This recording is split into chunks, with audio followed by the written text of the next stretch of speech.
Hi, I'm Jerry Peterson. I work here at Blossom Hill Crafts, and I'm going to be demonstrating today the technique of marbleizing clay.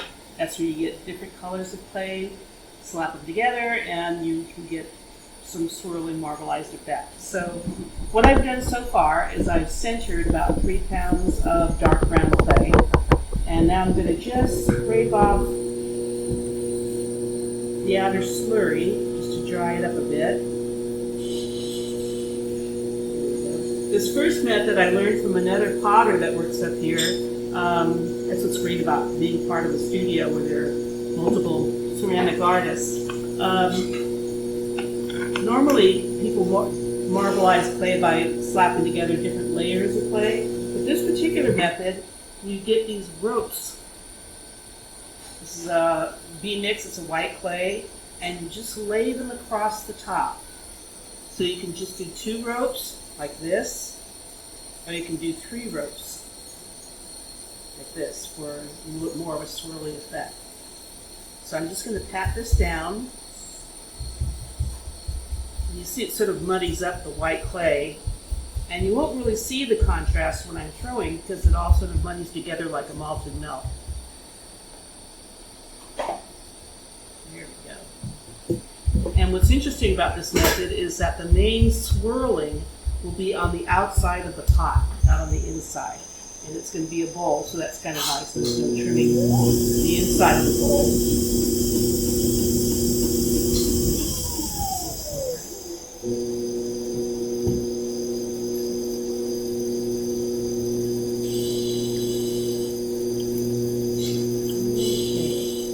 And usually bowls, to make a nice bowl, potters try to make them as thin and light as possible.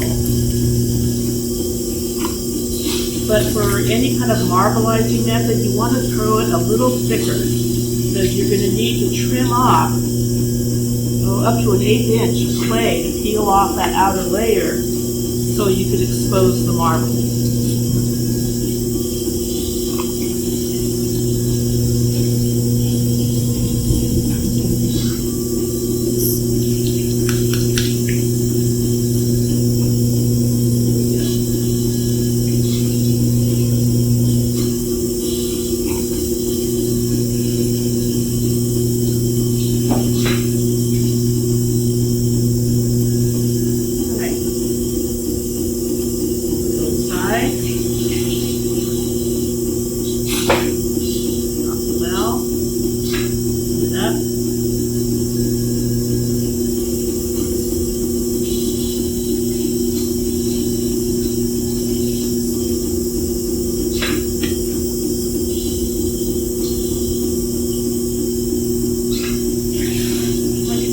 About this particular method is the entire inside of the bowl is the dark brown, and all of the contrasting color is confined to the outside wall of the bowl.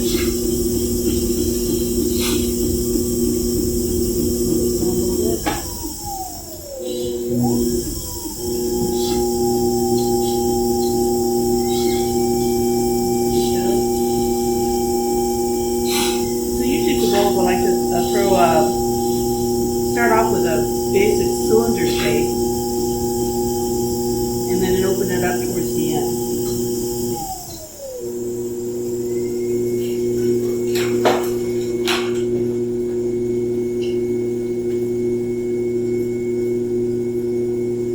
Like I said, I'm going to throw this a little bit thicker than you would normally throw a bowl so that you can peel off that outer layer. Still have a good functioning bowl.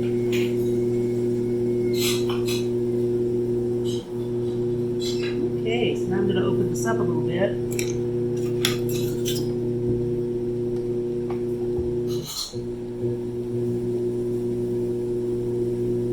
Little Kemper tool here.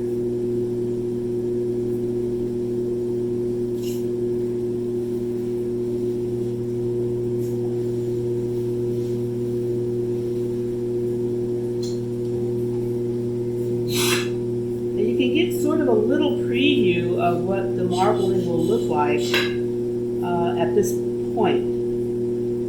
not the complete picture, but if you have a metal rib, this, you just sort of run it along the outside, scrape off a little bit of that malted milk slurry.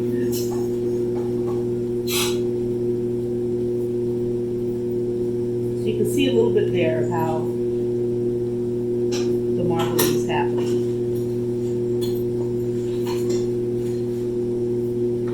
As for glazing, some potters don't glaze marble clay at all. It's still vitrified. If it's high fired, it's going to be waterproof.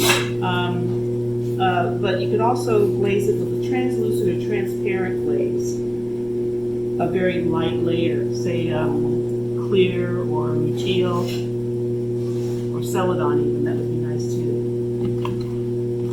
Okay. Add your little chamois.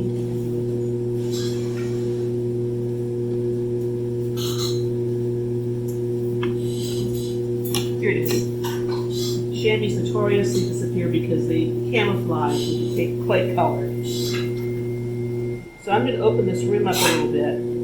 I always like bowls with a nice little rim that extends outwards. It's a nice way to keep the bowl roundness in check during the high firing. If you have a straight wall, sometimes that'll warp or turn oval. There. Just clean up that inside a little bit.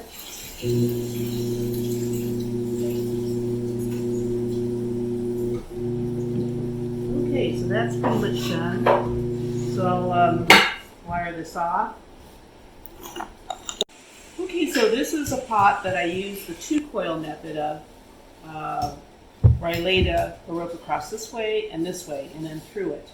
This has been disc fired, and when you trim, this is what gets exposed.